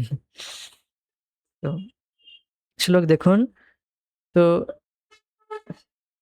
এখনো পর্যন্ত আমরা গত শ্লোকে বেপথে সেখানে ৪ টে লক্ষণ দেখতে পেয়েছি। ১, ২, ৩, ৪, ৪ টে লক্ষণ দেখতে পেয়েছি। এখানে দেখুন, না চ শক্নোমি অবস্থাতুম, আমি স্থির থাকতে পারছি না। ভ্রমতীব চ মে মনঃ, আমার মাথা ঘুরোচ্ছে, আমি মূর্ছিত হয়ে যাচ্ছি। সো এটা একটাই নেওয়া হবে। সো দুটো, আমি স্থির থাকতে পারছি না, আর আমার মাথা ঘুরোচ্ছে, আমি মূর্ছিত হয়ে যাচ্ছি। আর কি, নিমিত্তানি চ বিপরীতানি নিমিত্তানি, আমি সব বিপরীত কারণ, ফল দেখছি, যুদ্ধের সব বিপরীত ফল দেখছি। হে কেশব, তুমি আমাকে সামলাও। তো এখনো পর্যন্ত তাহলে কটা লক্ষণ দেখলেন? ৯টা। এখানে ৩টে, গত শ্লোকে ৪টে, ৭ আর ২৮ নম্বর শ্লোকে ২টো। ছিদন্তি মম গাত্রাণি আর মুখম চ পরিশুষ্যতি, আমার শরীর অবশ হয়ে, আমার হাত পা অবশ হয়ে যাচ্ছে, আর কাউন্টিং করে দিচ্ছি, হাত পা অবশ হয়ে যাচ্ছে, এটা চিন্তা এইভাবে ভিজুয়ালাইজ করার চেষ্টা করুন যে অর্জুন খুব করুণায় ভরে গিয়েছেন, আর অর্জুনের হাত পা অবশ হয়ে যাচ্ছে, আর তারপর তার মুখ খুব শুকিয়ে যাচ্ছে, যেন কাঠ হয়ে যাওয়া, মুখ শুকিয়ে যাচ্ছে, খুব ভীষণভাবে মুখ শুকিয়ে যাচ্ছে। আর কি হচ্ছে যে বেপথু, পুরো শরীর কাঁপছে, পুরো শরীর কাঁপছে এবার। আর বলছেন যে, "তাই নয়, আ আমি আমার বেপথুশ্চ শরীরে মে রোমহর্ষশ্চ জায়তে।" আমার শরীরে পুলক জাগরিত হয়, আমার রোম খাড়া হয়ে যাচ্ছে। সো আর বলছেন আ "বেপথুশ্চ শরীরে রোমহর্ষশ্চ জায়তে, গান্ডীবম সংসৃতে হস্তাৎ।" গান্ডীব আমার হাত থেকে খসে পড়ছে। আ আর কি? পরিদহ্যতে। আ আমার ত্বচা ত্বকচৈব পরিদহ্যতে, আমার পুরো শরীর জ্বলছে। আ সো আর বলছেন যে এইবার এইজন্য আমি আর দাঁড়িয়ে থাকতে পারছি না। আমার মাথা ঘুরেছে, আমার মূর্ছা যাচ্ছে, আমি আর দাঁড়িয়ে থাকতে পারছি না, আমার মাথা ঘুরছে। আ সো এইজন্য আমি আর স্থির থাকতে পারছি না। আর যুদ্ধের ফল আমি বিপরীত দেখছি। আ তো এটা হচ্ছে যে তাহলে এই ৯ টি লক্ষণ তার শরীরের মধ্যে দেখা যাচ্ছে কিসের কারণে? অত্যধিক কৃপায় তিনি ভরে গিয়েছেন। অত্যধিক কৃপায় আ বিপক্ষ সেনার প্রতি তার অত্যধিক কৃপা তিনি ভরে গিয়েছেন। তাদের পক্ষে তার যে বিষাদ উৎপন্ন হয়েছে, তার কারণে এইসব লক্ষণ প্রকট হচ্ছে।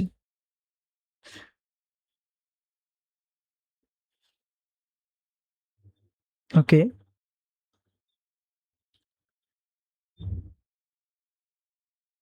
ওকে। "ন চ শক্নোমি", আমি যুদ্ধ করতে সমর্থ হচ্ছি না। আমার মাথা ঘুরেছে, আমি সব বিপরীত লক্ষণ দেখছি হে কেশব। গীতাভূষণ, অবস্থান করিতে। অবস্থাতুম মানে অবস্থান করিতে, অর্থাৎ স্থির থাকতে পারছি না। মন, মন যেন ঘুরছে। এ কথার দ্বারা দুর্বলতা ও মূর্ছার উদয় বুঝাইল। মন ঘুরছে মানে মন তো ঘুরে না, মাথা ঘুরে। তো সেটাই বলছেন যে তিনি দুর্বলতার কারণে মূর্ছা যাচ্ছেন যেন। হঠাৎ করে বসে থাকবেন, হঠাৎ করে দাঁড়িয়ে পড়বেন, মাথা ঘুরিয়ে যায়। এরকম হয় অনেক সময়। সো দেখবেন এরকম। হুম, তো মূর্ছা যাচ্ছেন। এই যুদ্ধে বিপরীত ফল দেখিতেছি, আর বিপরীত লক্ষণই আমি দেখছি। কি বিপরীত লক্ষণ? তো বলছেন, অর্থাৎ আমি জয়ী হইলেও রাজ্য প্রাপ্তি আমার আনন্দের বস্তু হইবে না, পরন্তু তাহার বিপরীত অনুতাপই হইবে। অনুতাপ মানে নিরন্তর, অনু মানে নিরন্তর, তাপ যা পিছনে পিছনে চলতে থাকে, আর তাপ নিরন্তর, আমার তাপ লেগেই থাকবে, আমি দুঃখই পাবো কেবল। বিপরীত, যেখানে আনন্দ পাওয়ার কথা, অপোজিট দুঃখ, অনুতাপই হবে। এটাই বলছেন বিপরীতানি। এখানে নিমিত্ত শব্দটি ফলার্থবোধক, লক্ষণ অর্থ নহে। নিমিত্তের প্রথম অর্থ হচ্ছে লক্ষণ, কিন্তু এখানে লক্ষণ অর্থে নহে, ফলার্থ অর্থে নেওয়া হয়েছে।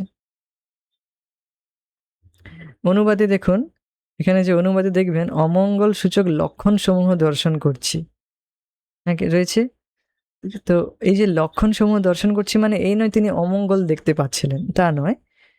অমঙ্গল সূচক লক্ষণ মানে যুদ্ধের ফল ভালো হবে না, এটাই। তো এটা বোঝাচ্ছেন যে এই যে ফলার্থবোধক, এটাকে একটি উদাহরণের সাহায্যে বোঝাচ্ছেন। কস্মৈ নিমিত্তায় ইহ বসসি, কি উদ্দেশ্যে এখানে বাস করিতেছ? তো কস্মৈ মানে কি, নিমিত্তায় মানে কি উদ্দেশ্যে তুমি এখানে থাকছো, ইত্যাদি বাক্যে ফল বা প্রয়োজন অর্থে প্রয়োগ দেখা যায়। আর এই শ্লোকেও এই ফলার্থবোধক ভাবেই এখানে ব্যবহৃত হয়েছে এই নিমিত্তানি শব্দটি।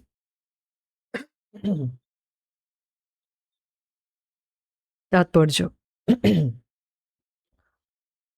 অর্জুন অধৈর্য হয়ে পড়ার জন্য যুদ্ধক্ষেত্রে থাকতে অক্ষম হয়ে পড়েছিলেন এবং তার মানসিক দুর্বলতার কারণে তিনি আত্মবিস্মৃত, আত্মবিস্মৃতি অর্থাৎ নিজেকে ভুলে যাওয়া, আত্মকে ভুলে যাওয়া, আমি যে কৃষ্ণের দাস তা ভুলে যায়। জীব যখন অত্যধিক এই জগতের প্রতি আসক্ত হয়ে যায়, সে আত্মবিস্মৃত লাভ করে। আত্মবিস্মৃত, এখানে সেটাই বলা হয়েছে, আত্মবিস্মৃত হয়ে পড়েছিলেন। অর্জুন নিজেকে ভুলে যাচ্ছিলেন অত্যধিক মানসিক দুর্বলতার কারণে। জড়জগতের বিষয়ের প্রতি অত্যধিক আসক্তি মানুষকে এভাবে মোহাচ্ছন্ন করে ফেলে। ভয়ম দ্বিতীয়াভিনিবেশ স্যাৎ। ভয়ম দ্বিতীয়া, দ্বিতীয়া, দ্বিতীয়া মানে সেকেন্ড, দ্বিতীয়, দ্বিতীয় মানে দ্বিতীয়। কি দ্বিতীয়? যে এই জগতের যা কিছু বস্তু তা কৃষ্ণ থেকে দ্বিতীয়, আলাদা, ভিন্ন। আমার এই ইন্দ্রিয় লাভ করেছি, আমি এই শরীর লাভ করেছি, যা কিছু তা কৃষ্ণ থেকে আলাদা। আর তার প্রতি অভিনিবেশ, এগুলা সব আমার, আমার পুত্র, আমার স্ত্রী, আমার পরিজন, আমার বাড়ি গাড়ি টাকা, সব আমার। এটা অভিনিবেশ থাকে, সব আমার। তো এটাকে বলে দ্বিতীয়া। দ্বিতীয়া মানে কৃষ্ণর থেকে আলাদা। কৃষ্ণ কথাই আসে না, কৃষ্ণের নামই আসে না, এটা সব আমার। আর যখন ব্যক্তি ভাবে আমার আমার করতে থাকে, এখন শরীর তো ছাপ যাবেই, বা সেই ধন সম্পদ সব তো যাবেই। তো তখন ভয়ম ভয় উৎপন্ন হয়, ভয়ঙ্কর ভয় উৎপন্ন হয় যে এই সব আমার ছেড়ে যাবে, এরা সব আমাকে ছেড়ে যাবে, বা তখন, বা এই সব কিছু আমার কাছ থেকে চলে যাবে, এই ভয়। তো যত অভিনিবেশ বাড়বে তত ভয় উৎপন্ন হবে, যত অভিনিবেশ কম তত ভয় শূন্য। ভজ হুরে মন শ্রীনন্দনন্দন অভয় চরণার বিন্দরে। অভয় চরণার বিন্দ, ভগবান শ্রীকৃষ্ণ হচ্ছেন অভয় চরণার বিন্দ। তিনি একমাত্র এই অভিনিবেশকে বিনষ্ট করে তার চরণে আসক্তি প্রদান করে অভয় প্রদান করেন। হুম। তো এক মুহূর্তে তো এই যে অভিনিবেশ মানে বুঝতে পারছেন, নিবেশ মানে প্রবেশ করা, আর মানে খুব ভালোভাবে প্রবেশ করেছি। তো এটা একদিনে এই অভিনিবেশকে নষ্ট করা সম্ভব নয়। ধীরে ধীরে ধীরে ধীরে আমাদেরকে ধীরে ধীরে ডিট্যাচড হতে হবে, অভিনিবেশকে নষ্ট করতে হবে, কৃষ্ণের প্রতি আসক্তিকে বৃদ্ধি করতে হবে। ভজ হরি মন, আমার মনকে সবসময় হরির ভজনে নিযুক্ত করতে হবে। নন্দনের অর্থাৎ শ্রীকৃষ্ণের ভজনে আমাকে, আমার মনকে নিযুক্ত করতে হবে। এভাবে আমার অভিনিবেশকে ধীরে ধীরে কৃষ্ণের প্রতি বাড়াতে হবে, যে সবকিছু কৃষ্ণের, এগুলো আমার নয়, ভগবানের দিয়েছেন, আর সময় এলে তিনি নিয়ে নেবেন। তার অভিনিবেশ থাকে না, বেসিক্যালি হি বিকেম ডিট্যাচড।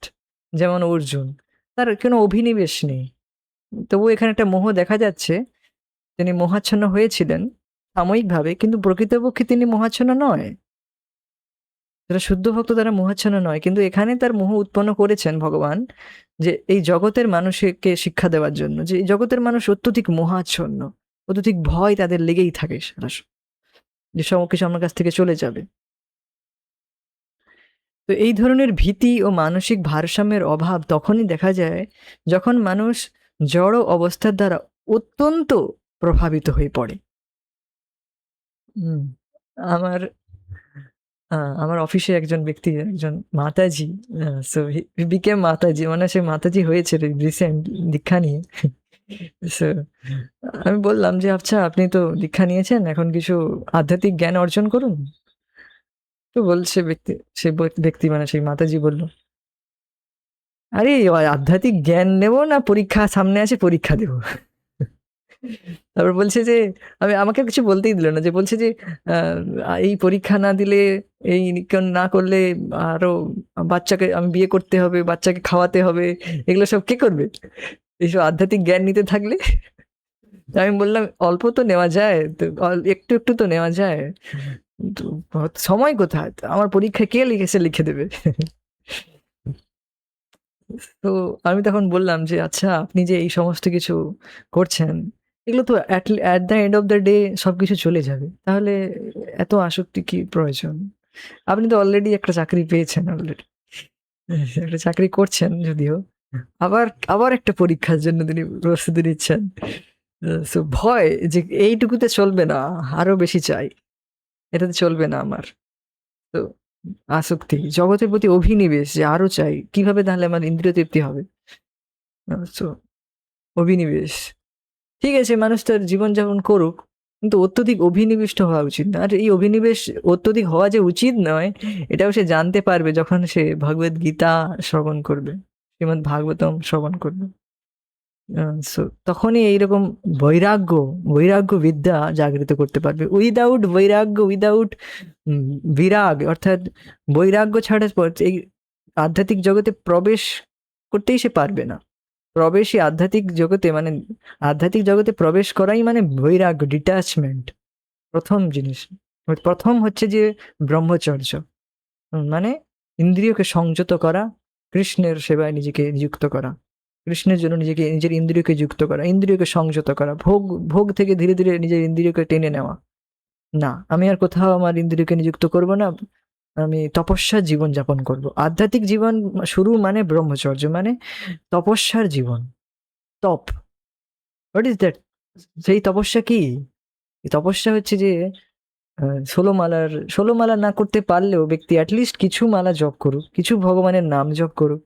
আর ইন্দ্রিয়কে ভোগে না লাগিয়ে, ভোগ বিলাসে না লাগিয়ে ধীরে ধীরে নিজেকে ইন্দ্রিয়কে সংযত করুক। উম, ইন্দ্রিয়কে ভগবানের সেবায় নিযুক্ত করুক। আমরা যদি নিজের ইন্দ্রিয়কে ইন্দ্রিয়কে সংযত করতে পারি, আমাদের কল্পনাই নেই যে আমাদের কত শক্তি লাভ হবে। হুম, আপনি দেখেছেন ভীষ্ম পিতামহ, হ্যাঁ, তিনি কেবল এই ব্রত লাভ যখন ধারণ করলেন যে আমি আজীবন ব্রহ্মচারী থাকবো, তখন পুরো স্বর্গ থেকে সমস্ত দেবতারা ভীষ্ম ভীষ্ম ভীষ্ম বলে চিৎকার, সবাই শোরগোল করতে লাগলো যে প্রচন্ড, ভীষ্ম মানে প্রচন্ড প্রচন্ড ব্রত, যে এত কিছু ভোগ লাভ করা পরেও যে তিনি একজন রাজা। so রাজাদের, এই ক্ষত্রিয়দের এইভাবে এটা করাটা নেক্সট টু ইম্পসিবল। একটা ক্ষত্রিয়ের পক্ষে, পুরো ক্ষত্রিয়ের পক্ষে রজগুণে তারা প্রভাবিত থাকে, তো নেক্সট টু ইম্পসিবল যে এইভাবে উম, ব্রত নেওয়া, ব্রহ্মচার্য ব্রত, নেক্সট টু ইম্পসিবল। তবুও এইরকম ব্রত নিয়েছেন তিনি। তো ভীষ্ম প্রচন্ড ব্রত। তখন তার বাবা শান্তনু মহারাজ তাকে বরদান করলেন, ইচ্ছা মৃত্যু, যে তুমি ইচ্ছা করলে, তুমি যখন ইচ্ছা করবে তখনই তুমি মৃত্যু লাভ করতে। তো এর কত পোটেন্সি রয়েছে। ছিল প্রভুপাদ যে এই বিষয়ে বলেন, কেউ যদি ১২ বছর তার ইন্দ্রিয়কে সংযত করে, ১২ বছর ৪ নিয়ম পালন করে আর ১৬ মালা জপ করে, সে যা বলবে তাই সত্য হবে। এত পোটেন্সি তার মধ্যে চলে আসে, সে যা বলবে তাই হবে, তাই সত্য হবে। Hmm, there is a very big potency. আমরা কি দেখি, আরে তুই এত রোগা হয়ে গিয়েছিস, কিছু খাচ্ছিস না, কেবল প্রসাদ খাচ্ছিস, এই, আরে কি হবে এই শরীরে। তো উম, তাদের সাথে বেশি আমাদের কিছু বার্তালাপ করা উচিত না। আচ্ছা, হুম হুম হুম, ঠিক আছে, হুম, ঠিক আছে, চলি। ভালো আছেন? ঠিক আছে, হ্যাঁ, আরে এটা খাবি ওটা খাবি, ঠিক আছে, ওকে, টাটা, বাই বাই, আর যেন দেখা না পাই।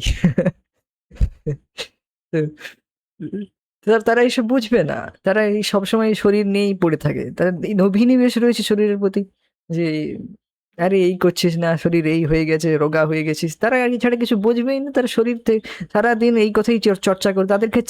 তাদের ক্ষেত্রে এটাই খুব ভালো যে খুব হৃষ্টপুষ্ট হয়ে যাওয়া, বলশালী হয়ে যাওয়া শারীরিক দিক থেকে, আর বেশি যে ইন্দ্রিয় তৃপ্তি করতে পারবে সেই সক্ষম, সেই সফল। যে বেশি ইন্দ্রিয় তৃপ্তি করে সেই সফল এই জগতে এখন, মানে যেটা ট্রেডমার্ক চলছে। তাতে কিছু সুখ নেই, তাতে তো মানুষ কেবল দুঃখই লাভ করছে, আর কিছুই নয়। ফ্রাস্ট্রেশন, দুঃখ, কষ্ট পাচ্ছে কিছু। আর সেই ব্যক্তি যে বুঝছে না যে এর ইন্দ্রিয় সংযম করে কত যে সুখ ব্যক্তি মানে অ্যাটলিস্ট কিছুটা তো মানে, মানে সুখ লাভ করছে যারা এখন ব্রহ্মচর্য পালন করছে, বা আমরা চেষ্টা করছি কিছুটা করার, অ্যাটলিস্ট কিছুটা তো মানুষ সুখ লাভ করছে। তো তারা সেটা বুঝবে না। আমরা যখন ইন্দ্রিয়কে সংযত করে কৃষ্ণ ভাবনা অনুশীলন করি, তাতে একটা আলাদাই প্রভাব পড়ে। দ্রুত গতিতে মানুষ সেই দিকে এগোতে থাকে, কৃষ্ণর প্রতি ধাবিত হয়ে যায় বেসিক্যালি। তো শিল প্রভুপাদ জি এই বিষয়ে বলেন, first of all we should control his senses, প্রথমে তার ইন্দ্রিয়কে সংযত করা খুবই প্রয়োজন। So, আরেকটি খুব বিষয়টি বলেছেন এখানে, বলবেন, দেখুন, হাইলাইট করবেন। অর্জুন যুদ্ধক্ষেত্রে অর্জুন যুদ্ধক্ষেত্রের করুণ পরিণতি কেবল দর্শন করেছিলেন, শত্রুর বিরুদ্ধে জয় লাভ করেও তিনি সুখী হতে পারতেন না। তো এইটি তিনি দর্শন করছিলেন যে কি, শত্রুর পক্ষে জয় করলেও আমি সুখী হব না। এটা হচ্ছে বিপরীত তিনি দেখছিলেন, যে জয় করলেও যে সুখ লাভ করার কথা, তা আমার হবে না। এখানে নিমিত্তানি বিপরীতানি উক্তিটি তাৎপর্যপূর্ণ। তো শিল প্রভুপাদ দিয়ে হাইলাইট করছেন, দেখুন এই শ্লোকে দেখাচ্ছেন, দেখুন এই যে নিমিত্তানি বিপরীতানি, এটা খুব গুরুত্বপূর্ণ। মানুষ কি কেন গুরুত্বপূর্ণ, দেখুন, মানুষ যখন আশা করতে গিয়ে কেবল নৈরাশ্যই, নিরাশা দর্শন করে, তখন সে মনে করে আমি কেন বেঁচে আছি।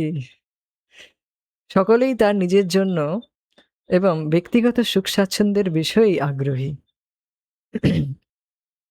তো এটা খুব সুন্দর একটা লাইনের দ্বারা খুব বড় কথা বলেছেন, যে এই জগতে মানুষ বিভিন্ন আশা করে, আশা ছিল ইত্যাদি। তো তার আশা ছিল, বিভিন্ন কিছু আশা, যে এই আশা ছিল, ওই আশা ছিল, জগতে আমি পুত্র পরিজন লাভ করে, ধন সম্পদ লাভ করে, বিবাহ করে সুখী হয়ে যাব। যখন মানুষ এই ব্রহ্মচর্য পালনের কথা বলে, ব্রহ্মচর্য এটা আবার কি? আর বিয়ে না করে কেউ থাকতে পারে আজকাল? এসব কি উল্টা পাল্টা এইসব আজগুব কথা। হ্যাঁ, এটা তো মানুষের ক্ষেত্রে এটা লাগতে পারে কি অ্যাবনর্মাল, এটা অ্যাবনর্মাল, কিন্তু প্রকৃতপক্ষে অ্যাবনর্মাল নয়। এই ব্রহ্মচর্য কেবল ব্রহ্মচারীদের ক্ষেত্রে নয়, এটা গৃহস্থদের ক্ষেত্রেও। গৃহস্থদের লাইসেন্স দেওয়া হয়নি যে তুমি এখন স্ত্রী লাভ করেছো, পত্নী লাভ করেছো, এখন তুমি যত ইচ্ছে ইন্দ্র তৃপ্তি করো, এটা লাইসেন্স দেওয়া হয়নি। তাদের যে ক্ষেত্রেও ব্রহ্মচর্য পালন করো। তো এটাকে মানুষ মনে করে যে এটা একটা অ্যাবনর্মাল জিনিস, কিন্তু না, এটা কোনো অ্যাবনর্মাল জিনিস না, এটা প্রকৃতপক্ষে আপনার সুখের দ্বার। যা আপনি ইন্দ্রিয়কে সংযম করলে, তখন কৃষ্ণতে আপনার ইন্দ্রিয় সংযত হলে, তখনই না আপনি এই কৃষ্ণ ভাবনার যে ধারণ করতে পারবেন, খুব দ্রুত গতিতে এগোতে পারবেন। Basically mind will became fixed on Krishna, আপনার মন স্থির হতে থাকবে কৃষ্ণে, আপনি দৃঢ়তার সাথে ভক্তি করতে পারবেন, আপনার মন চঞ্চল হবে না। You become very much firm, your conviction will become very firm conviction. Firm means মানে দৃঢ়তা, দৃঢ় চেতা হওয়া। এটা তখনই সম্ভব যখন আপনি ইন্দ্রিয়কে সংযম করবেন। Our mind is very flickering, আমাদের মন খুব চঞ্চল, যে এখনই এটা করতে ভালো লাগছে, তৎক্ষণাৎ ভালো লাগছে না, আবার এক্ষুনি এটা করতে ভালো লাগছে, এটা চলবে না। মাইন্ড সবসময় ফ্লিকারিং, পরিবর্তন হচ্ছে। সো এই জন্য ইন্দ্রিয় সংযম করা খুব প্রয়োজন, মনকে দৃঢ় করা, যে না, আমি এটা ব্রত নিয়েছি, নাম ব্রত নিয়েছি, মানে আমি করবই। সো তখন এই রকম ব্রত যখন নেই, তখন ভগবান দেবতা সব সহায় হয়ে যায় আমাদের, তারাও আমাদেরকে এম্পাওয়ার করে না, আর এত বড় ব্রত নিয়েছে। সো তারা তখন আমাদেরকে হেল্প করেন, সাহায্য করেন। কিন্তু জগতের মানুষ আশা করে থাকে যে আমি এই করে সুখ পাবো, ওই করে সুখী হব, আমার চাকরি পেলে সুখী হব, আমি বিবাহ করলে সুখী হব। এই জন্য এত মানুষ এত পরিকল্পনা করে। আশা থাকে না, আশা রয়েছে একটু সুখের। খুব সুন্দর এখানে একটা ছিল, প্রভুপাদ বলে, সুখের লাগি এ ঘর বাঁধিনু, অনলে পুড়িয়া গেল। সুখের লাগি এ ঘর বাঁধিনু, মানে সুখের জন্যই তো সে ঘর বাঁধতেছে। সুখের লাগি মানে আশা রয়েছে যে ঘর বেঁধেই আমি সুখী হব। তো এখানে একটা মানে আশা রয়েছে, প্রত্যেকের এই কন্ডিশনিং রয়েছে, যে আমরা স্ত্রী পুত্র পরিজন লাভ করব কেন, কারণ আমি সুখী হয়ে যাব। আমি একা রয়েছি, এখন আমি যখন এইভাবে লাভ করব, তখন আমি সুখী হব। তো সুখের জন্য মানুষ ঘর বাঁধে, কিন্তু অনলে পুড়িয়া গেল। সুখের লাগি এ ঘর বাঁধেন, অনলে পুড়িয়ে গেল। অনলে মানে আগুনে পুড়িয়ে গেল। আগুন কি? আগুন হচ্ছে যে অতৃপ্ততা, যে আশা ছিল সেটা নিরাশায় পরিণত হয়ে গেল, দুর্দশা। আশা যে ছিল সুখ পাওয়ার, সেটা বিপরীতানি। সেটা প্রভুপাদ যে এটা বলতে চাইছেন, নিমিত্তে আনি বিপরীতানি। মানে আশা ছিল খুব ভালো ফল করবে, মানে আশা ছিল খুব সুখ লাভ করবে, কিন্তু বিপরীতানি, বিপরীত মানে নিরাশাই লাভ করে। আশার বিপরীত কি? নিরাশা। ম্যাপিং করতে পারছেন? আশার বিপরীত নিরাশা। সো নিরাশাই লাভ করে। খুব সুন্দর কথা বলেছেন সেটা প্রভুপাদ, দারুণ। হুম, নিরাশাই লাভ করে। তখন মনে করে, কেন আমি বেঁচে আছি? মরে গেলেই ভালো হতো।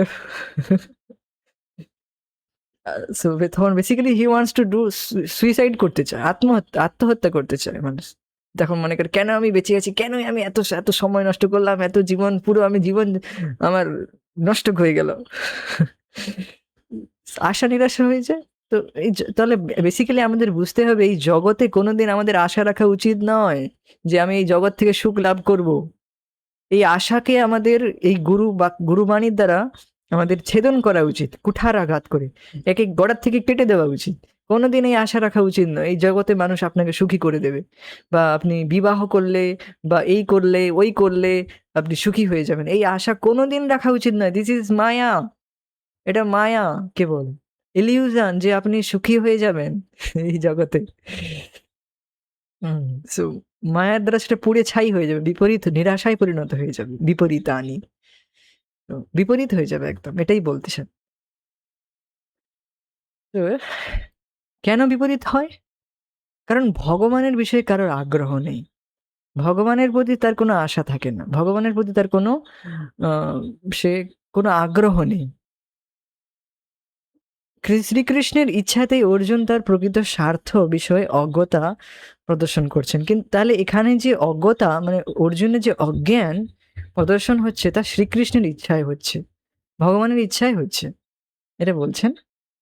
মানুষের প্রকৃত স্বার্থ নিহিত রয়েছে বিষ্ণু বা শ্রীকৃষ্ণের মধ্যেই, শ্রীকৃষ্ণের মাঝে। মায়াবদ্ধ জীবেরা এই কথা ভুলে যায়, আর তাই তারা জড়জাগতিক দুঃখ কষ্ট ভোগ করে। অর্জুন মনে করেছিলেন তার পক্ষে যুদ্ধে জয়লাভ করাটা হবে মর্মবেদনার কারণ মাত্র।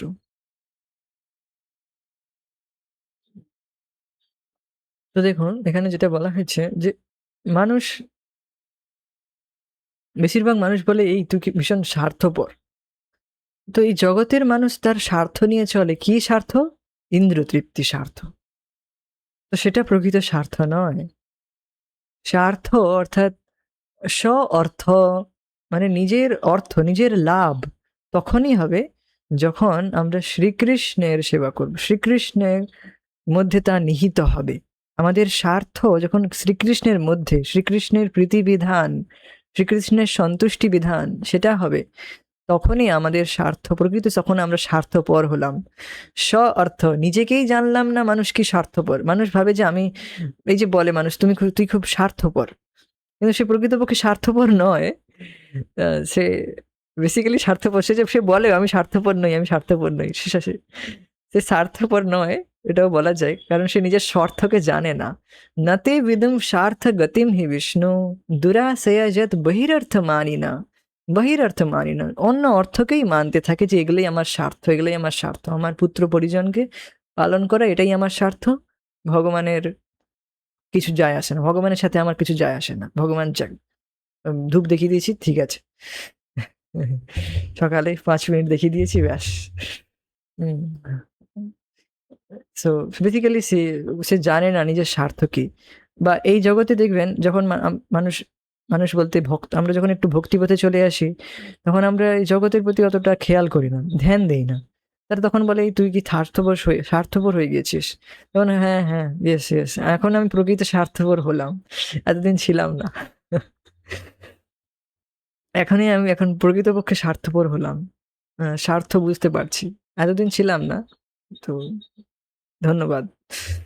উম স প্রকৃত স্বার্থ এটাই যে আমরা শ্রীকৃষ্ণের মধ্যে আমাদের স্বার্থ নিহিত হবে। এটাই বলছেন।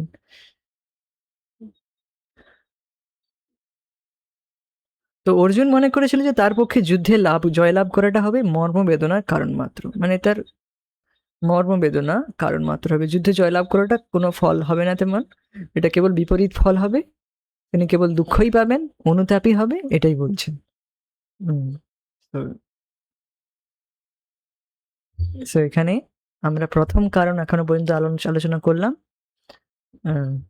আর তার লক্ষণগুলো আলোচনা করলাম, যে অর্জুনের মধ্যে কি কি লক্ষণ প্রকাশ পেল। এরপরে আমরা দ্বিতীয় কারণ যুদ্ধ না করার, যে এটা তো প্রথম কারণ দেখলাম, যে আত্মীয় স্বজনদের প্রতি করুণা প্রথম কারণ, আর তার ফলে প্রকাশিত শারীরিক লক্ষণ সমূহ। এবার আমরা দ্বিতীয় কারণ দেখব পরবর্তী শ্লোকগুলোতে। হরে কৃষ্ণ, জয় শিল প্রভুপাদ, নিতাই গৌর প্রেমানন্দে Hari. Thank you so much, thank you for joining us. Hare Krishna.